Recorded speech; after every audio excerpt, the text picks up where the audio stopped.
The banks of the Nile, where the battle for freedom began in the Arab world's most populous nation, but not perhaps where it'll end. I'm heading for the most rebellious part of Egypt to see how the shockwaves from the revolution here are affecting the very fragile stability of the whole region. I'm crossing the Suez Canal, the scene in the past of fierce battles with Israel, bound for the land beyond, the wilderness of Sinai. Historically, it was a bridge from Africa to Asia. Now it's more of a buffer. Here, borders have shifted like the sand. For 15 years after 1967, Sinai was occupied by Israel. But the people, mainly Bedouin, have stayed put. They believe Sinai is theirs. With tensions so high in the north of the peninsula and the area so militarily sensitive, the authorities don't welcome foreign journalists. I have to record the best-known Bedouin activist secretly by my hotel pool in the town of El Arish. The state won't treat us as citizens. They insist the land is theirs, but the people are not. They've discriminated against us in every way. They've ruled here with a rod of iron for 30 years, but we'll fight however we can to get our rights now. Revolutionary openness hasn't reached North Sinai. I'm confined by the local army chief to the hotel and its beach, forced to interview Bedouin in my room. If you are a Bedouin, you aren't allowed to join the army. You aren't allowed to join the police. You aren't allowed also to apply for certain jobs like diplomacy and other jobs. I feel Egyptian, but the way they treat me, they make me feel I'm not Egyptian. Unless I change the way I dress and the way I talk, they won't let me feel I belong. Maybe because we were occupied by the Israelis for years here, and there are suspicion about Bedouins who were under the Israeli occupation, and they might have some connections with the Israelis, but we don't.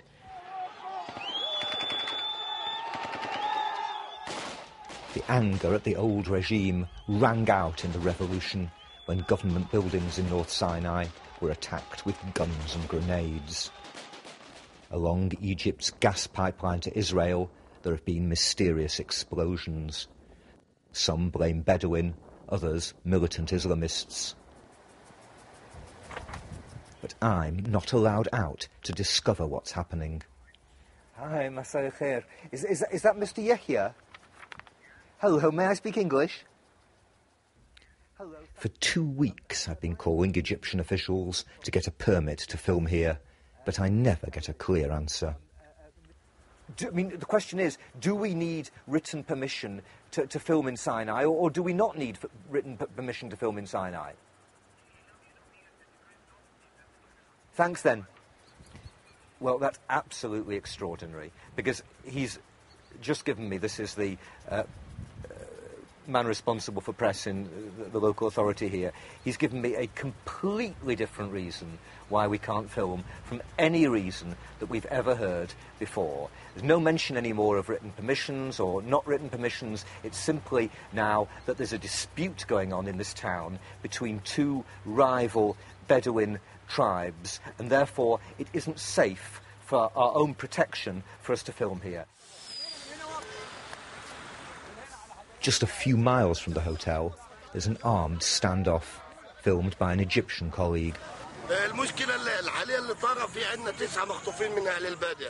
This man says they're blocking the main road because 9 members of their clan have been kidnapped by a rival tribe. Such quarrels are nothing new, but now they say the army won't intervene, and the Bedouin are better armed than ever before. The situation here is very, very worse in terms of security. There are a lot of weapons, huge weapons, heavy weapons. I mean by heavy weapons that are used everywhere. It is really frightening. I'm feeling that we are going towards a civil war here in Sinai. After 3 days confined to the hotel, I've finally been allowed out. The authorities are happy for me to see this good news story. The permanent opening of Egypt's border with the Gaza Strip.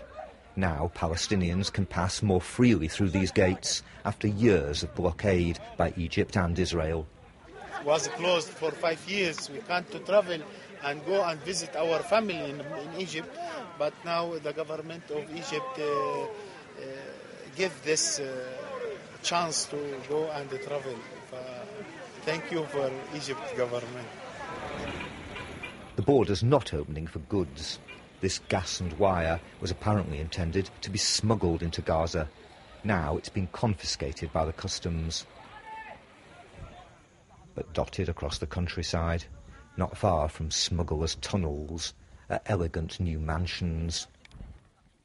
Evading checkpoints, I'm going to visit one that belongs to an arms dealer.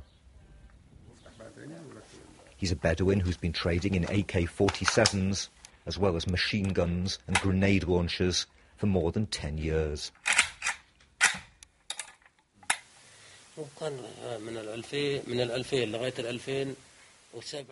From 2000 to 2007, there were 5 of us in charge of this trade, and every month each of us made 4 or 5 deals. Each deal was 200 to 400 pieces.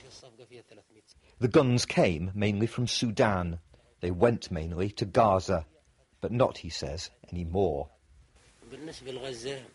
Gaza doesn't need light weapons.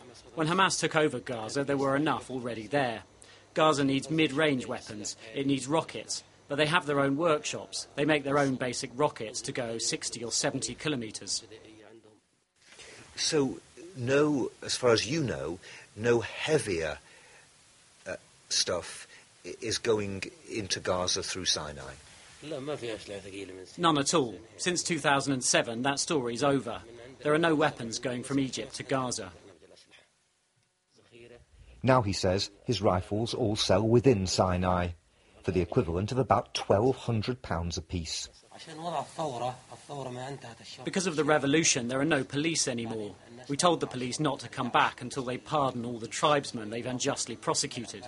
So till then, how can you protect yourself? You need weapons. It's hard to believe arms smuggling to Gaza stopped completely just when Hamas militants took over there.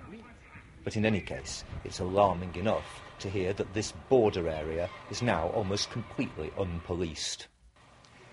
The fear now, particularly in Israel, is that Sinai has become a failed region, a security vacuum where smugglers and militants can thrive.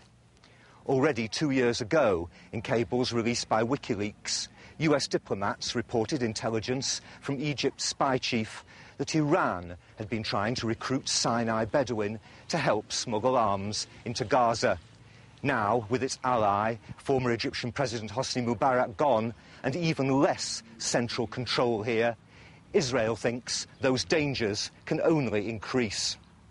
Recently, an explosion blew the walls off this shrine of a holy man venerated by local Bedouin. The sand still stained where the explosive was apparently mixed. In El Arish, they're asking who's guilty of that outrage and of the other explosions here. Elements of the old regime spreading disorder, fundamentalist or Islamist groups which are said to be increasing here. No one knows, but everyone's nervous. And some say Sinai is currently an ideal playground for outside forces. I believe those forces are Iran, Al-Qaeda, Hezbollah. But I wouldn't blame them. I'd blame those in charge of managing Egypt.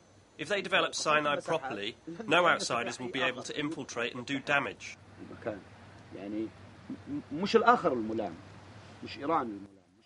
Laws, laws. First, Bedouins say they need the legal ownership of their land. Till now, that's been refused. Without title deeds, farmers like this tribal sheikh can't get water for irrigation.